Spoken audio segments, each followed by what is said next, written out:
So we're back here at Toyota Field, post game match, first Copa Tejas game. Once again, we got the full crew here of the Striker Texas podcast. All of our U.S. Reporters here from El Paso, RGV, and San Antonio. I'll start with you, Jonathan. Big win tonight. Yeah, a great win for SAFC. Always good to get those first points in Copa Tejas, especially with fewer matches this year. It's going to be really important. And also just in terms of the performance, I know SAFC had some finishing problems, which they've It's brewed in the common. It's past. common in this team. I remember a few Copa Tejas matches, particularly against the Toros last year, where SAFC's inability to finish cost them later on. But SAFC was able to hold strong defensively tonight, and it didn't come back to bite them, thankfully. And hopefully, with the likes of Santiago Patino coming back, those chances go in the future, and SAFC can. Interesting how the fans went score. nuts when Patino got up and about to go in. Incredible how, it's good for USL. It's not as common. It's becoming more common now that you have the same player coming back over and over again year after year. And Patino being back from last year, I think it's a big deal for the supporters. Uh, Joe, I asked you that question when we were watching the game together. Is this team nervous because it's not winning, or is it not winning because it's too nervous? I think right now we're going from a team that's now not winning because it's nervous, but now I think it's getting to a situation where completely the opposite. I think it's nervous now because of the previous results. Come in a little bit more. As far as how the game developed tonight, another loss for the Locos. I think I talked about it in our last social media hit before we walked into the stadium. I predicted that it was very important the first 15 to 25 minutes of the match. The lone goal in the game came at the 11-minute mark, but still, I think those first 25 minutes really did set the pace for what was a thorough victory and a well-deserved victory for San Antonio FC. That high press, the word I used it in my recap that should be up shortly here on the Striker Texas.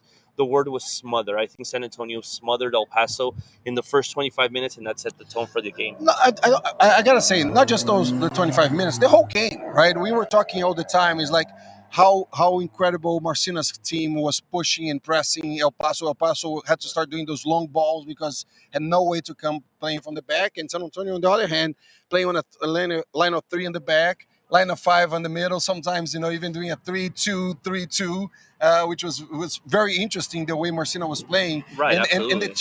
the team also, Edson pointed that out, right, Edson, when we were watching the game, that how incredible that uh, San Antonio was able to switch the style of play and the posture when he had the ball and he was going to defense, and it looked like that El Paso couldn't do that. Correct. It seemed fluid at times that as soon as El Paso had the ball, you had up to three players going up against that El Paso player that had possession to try to take the ball away, to try to cut down all of those passing aisles to the point where there was this one particular time where the winger for El Paso had to dribble the ball back to his own side of the field to try to find a teammate to pass it to, whether it was going to be Newton or maybe even Yuma or another defender.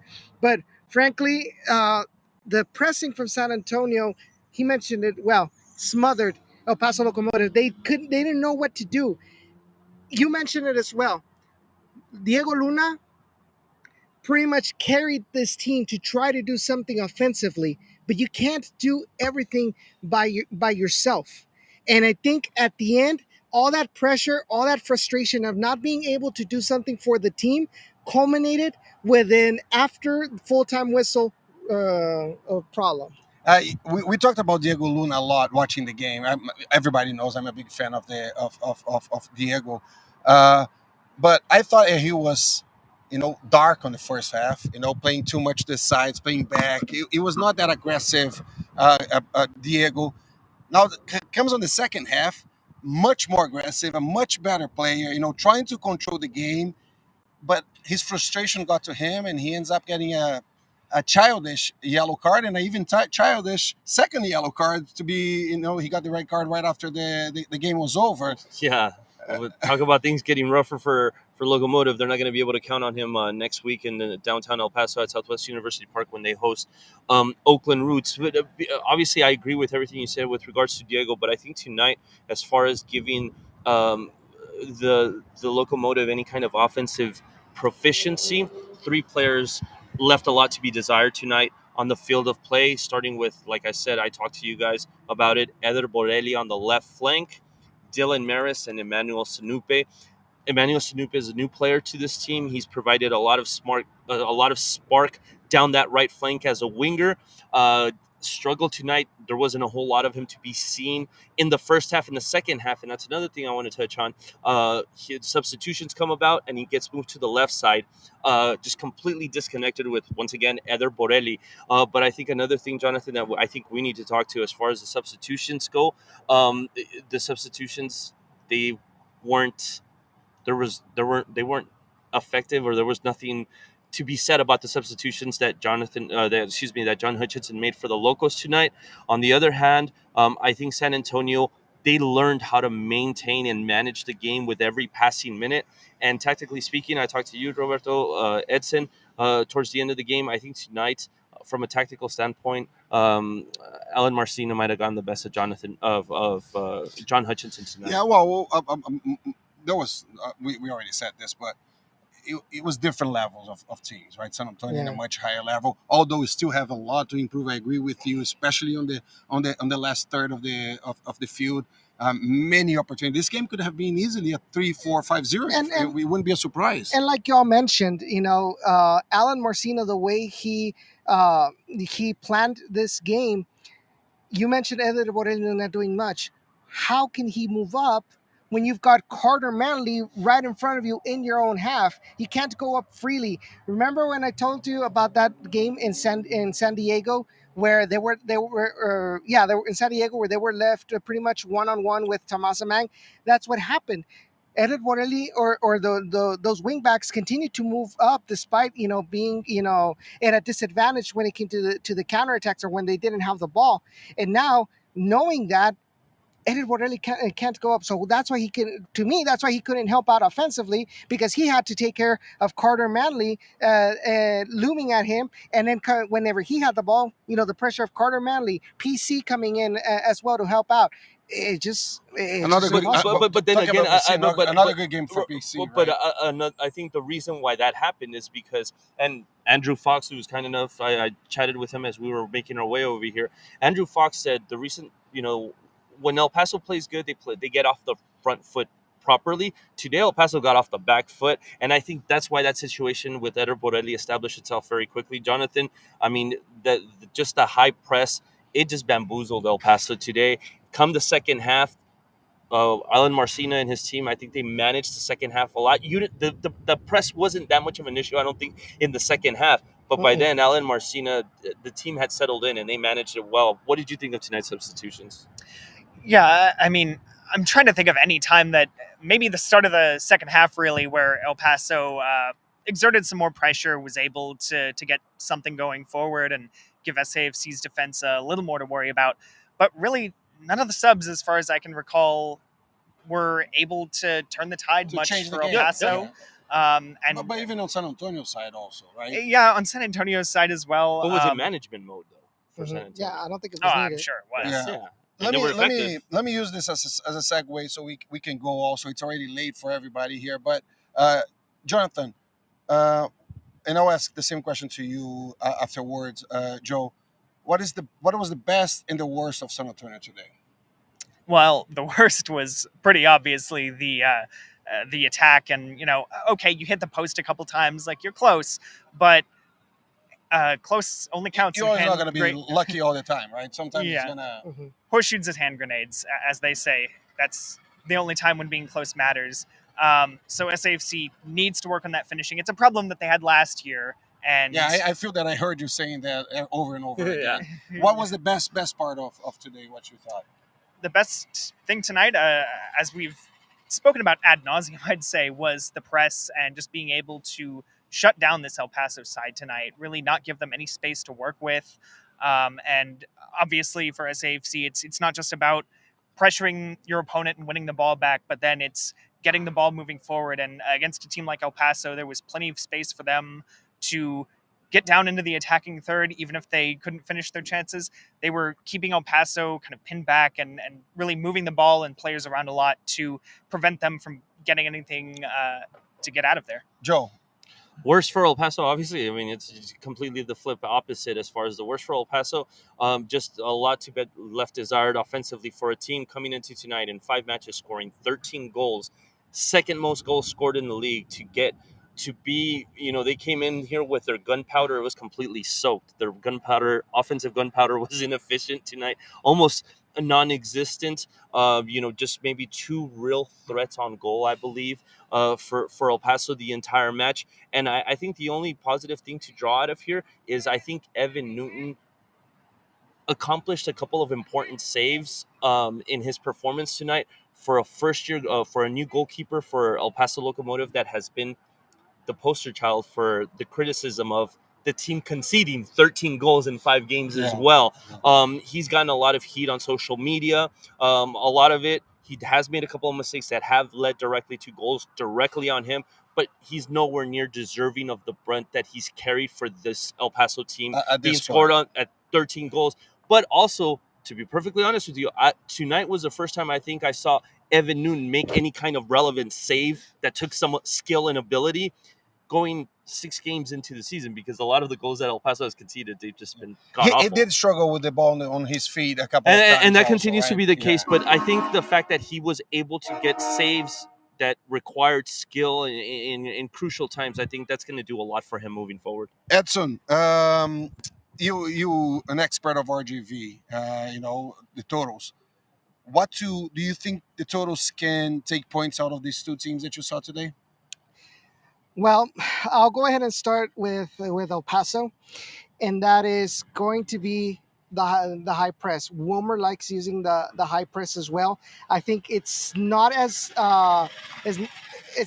entertaining or as effective as San Antonio's has been, but I think that with what we've seen in this match, that might be key to limit that offensive power that El Paso Locomotive might have, limit the amount of opportunities, limit the amount of time that is going to be spent on the Toros' defensive half, especially considering the fact that the defensive line for RGB has really left a lot to be desired this season so far.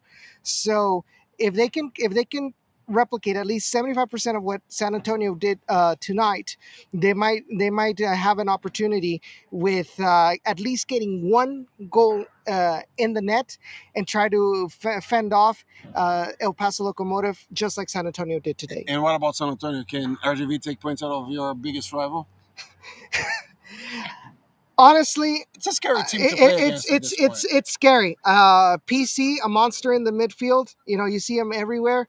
Offensively, now that Patino is coming back, it's another big again. We were all excited when Patino came in. Yeah, and then defensively, I think with Jordan Farr, I think that's the name of your goalkeeper.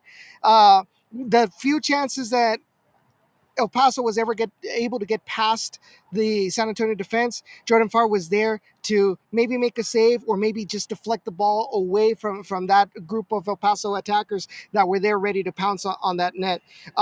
It is always possible, but with how RGV is struggling at this moment when it comes to depth and defensive ability, it's very difficult, and I think right now San Antonio is the number 1 USL team here in Texas. It's funny that you say that. I don't think we've mentioned that enough. This team, 6 games in, 5 wins. That's a pretty damn good. It's that's impressive. There's something there in that. Doesn't matter where and how. He has struggled to win those games. So those on the long run, it might be questionable. Good teams find ways to get results too. I was going to say that. We always discussed this last year,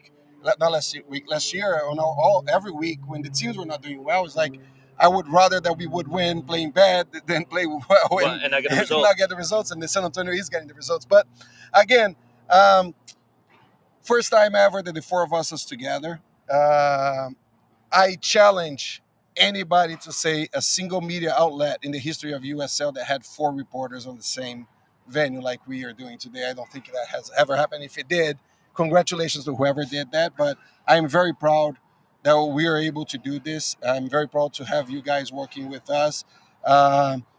Taking time from your families, taking time from your things to be out here together, and bringing the best of soccer that we can, the best of local soccer to our audience. So And Texas is a big state for us to get together. It takes effort. well, It takes effort and it time. take over a year and a half for us to do that, but we to make did it. that happen. We did it. We're here together. So before you go back to El Paso, Joe, anything else? Anything that you want to say before we go? No, first time here at San Antonio FC. It is a pleasure to finally meet Edson in person. Once again, a pleasure to see Jonathan, Roberto in person. Great weather here in San Antonio. I got to say, my first experience at Toyota Field it's great facility. The proximity of the fans to the action on the field is awesome. And one thing I will say, credit to San Antonio FC fans. It's a fan base that definitely engaged in what was happening to the game. They respond appropriately to the smallest of things, and that's always nice to see. It says a lot about the soccer IQ of the fan base here at San Antonio Talking FC. about Toyota Field, soccer-specific stadium makes a whole bunch of difference. You guys are trying to get there. Hopefully, very shortly, very soon, we're going to get that in El Paso also. Jonathan, anything to say before we go? Like Joe and you have said, it's obviously great to have all of us here, not just providing our different perspectives, but us being here as friends and everything. I'm happy that you guys were able to come check out this facility. Hopefully, like you were saying, El Paso gets their own soccer specific stadium in the future, because it just opens so many doors for these teams. And it seems to me like even though SAFC fans will root against El Paso, and it's that friendly in-state rivalry, they want those teams to be as competitive as possible still, and give them a good place to come for these Copa Tejas The matches. strongest each piece of the league is, the stronger the league overall is. I think that's a very good point, very good concept. Edson, more than anybody here, you didn't need to be here. You came here because you wanted to allow us to be all together. So thank you from the bottom of my heart for making the drive here and being with us. I know it's easier for us to watch the game when there's no responsibility. We don't have to write about it right afterwards. So me and you, I think we had a little bit more fun watching the game than these two guys. But anything you want to say before you go? No, first of all, thank you for taking me into consideration to come here and to spend time with y'all, the Striker Texas USL family. And honestly, I don't think there's really a lot that I can say that neither Joe nor Jonathan have already mentioned. Great atmosphere, great game for the casual fans to be able to watch and get entertained. And really, right now, like I mentioned, and I'm pretty sure a lot of my friends there on the RGB might be like shunning me at this moment from what I'm about to say, but San Antonio really is setting the bar high for the rest of the Texas USL teams this season so far. Well, if anybody complains about what you said, send them a print screen of the standings on the Striker Texas of the USL Championship, and that should protect any of your comments at this point. I think, again, San Antonio is, I agree with you, setting the bar very high for everybody. Once again, thank you, everybody. Um, Before we go, I can't thank enough the Crocketeers and the supporters group that Great atmosphere too. I gotta add Yeah. that. That's I love attending that tailgate party. it is always fun People to need be to check out it here. out. Better to be here without the rain that we had last year, but so it was great. But anyways, I thank you for everybody on Copa Tejas. Thank you everybody on Crocketeers, all the other supporters group that attended here today. It is so good to see the community together. And I'll finish up with our traditional, end of any lives or any podcast is, we can only do this if you subscribe to the Striker Texas, follow us on social media, and always, always support local soccer.